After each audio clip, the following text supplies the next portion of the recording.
Good evening, and here's our top story.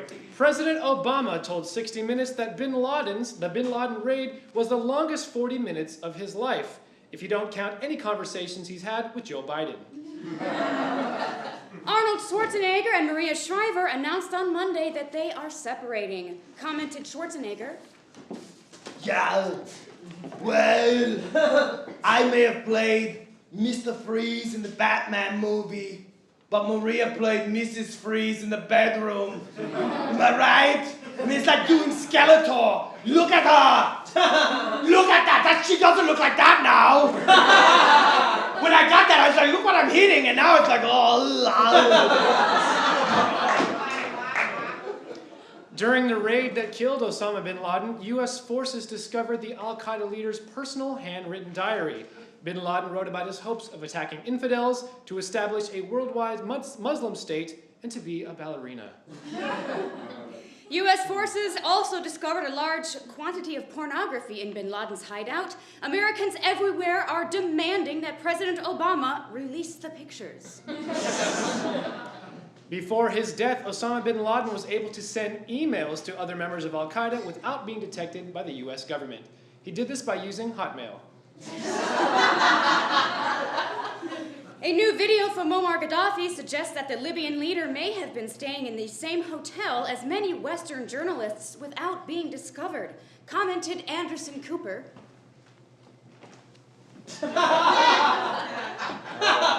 Clearly, Gaddafi wasn't hiding in one of the hotel's bedrooms, closets, I mean. I would have seen him in there, in the closet.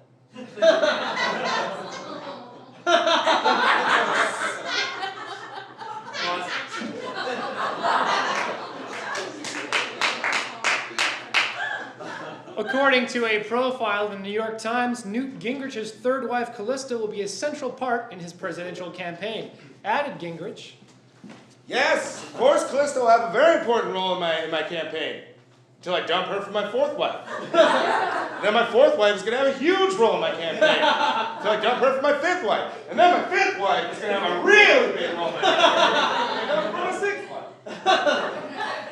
President Obama is planning to make a speech where he will reach out to Muslims by reaching out and shaking his own hand.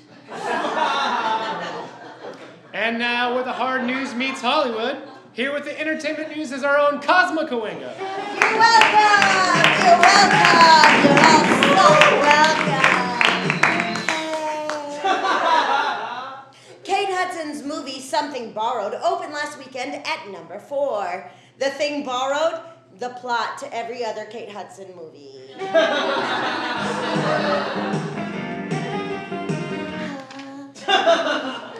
Chicago Mayor Daley has renamed a local street Oprah Winfrey Way. The street starts out as a 4-lane street, and then it goes to a 2-lane street, and then it goes back out to a 4-lane street, then it goes to a 2-lane street, and then it becomes a lesbian and rich so it doesn't give off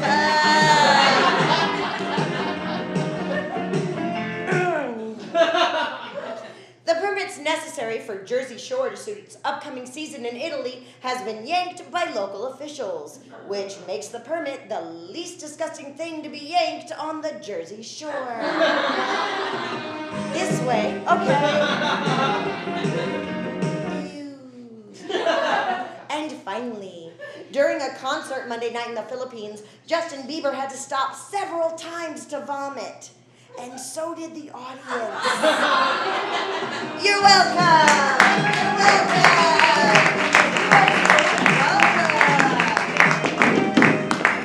Thank you, Cosmo. You're welcome.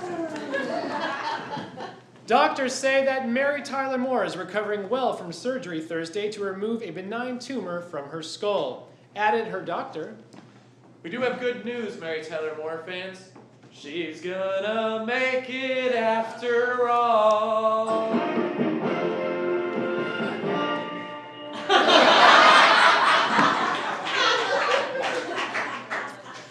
Albert Einstein's immigration papers have been uncovered in England after going missing for nearly 80 years. The search took so long because the people looking for the papers weren't exactly, well.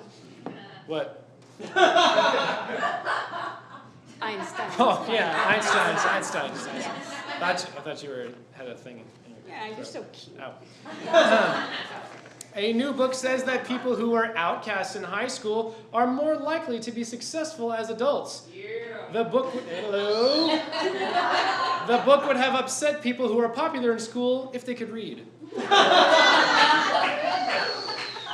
Arizona has launched a website to help raise money to expand the fence along the state's border with Mexico, responded Mexican President Felipe Calderon. All of us in Mexico are very excited about the plans for the fence because it will ensure that our country is not overrun by all those dirty Arizonans. Am I right, those people there? Ew, ew. A San Diego mother is suing Chuck E. Cheese, demanding that they eliminate games of chance in their restaurants. If she wins, she'll also eliminate the chance of her kids ever having any friends. An 88-year-old great-grandmother graduated from Kansas College on Friday, and by the time she turns 118, she'll have paid off all of her student loans. A new study reveals that semen may be a natural antidepressant, which explains why lesbians are always so grumpy.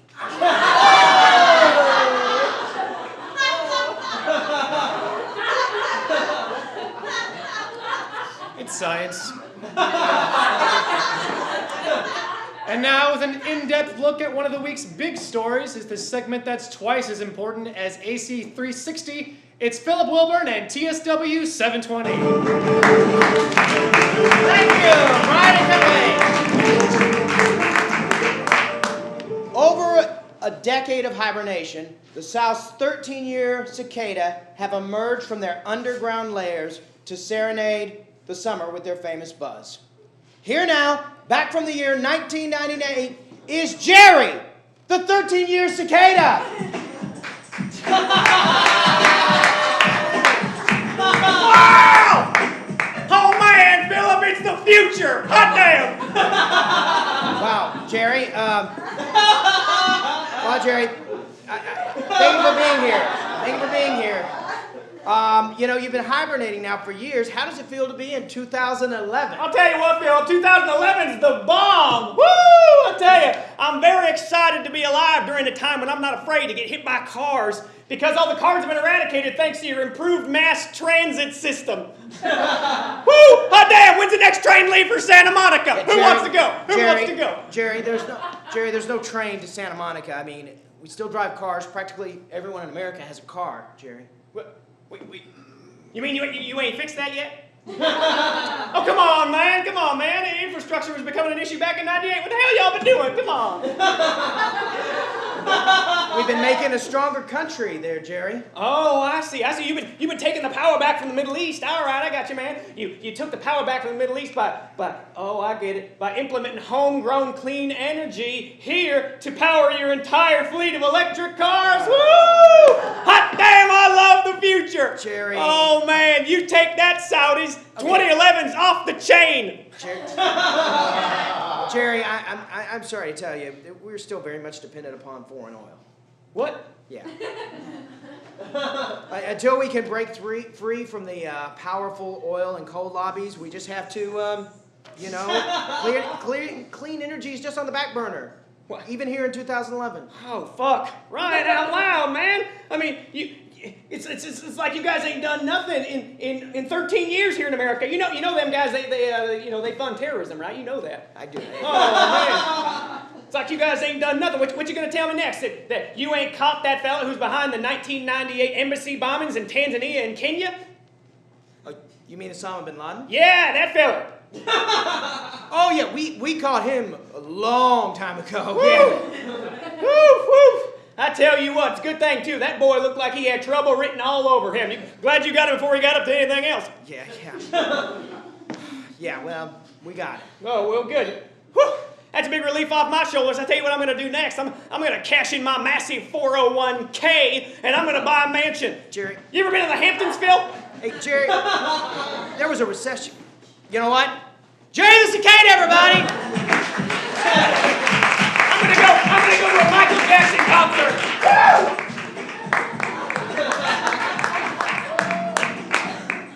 to tell him about Michael Jackson, no. And finally, Dana Winter, the actress who starred in the 1956 classic sci-fi movie Invasion of the Body Snatchers, has died at age 79. Upon her death, her corpse immediately went missing. For Top Story Weekly, I'm Philip Wilbur. Thank you for 2 years of Top Story Weekly. Good night.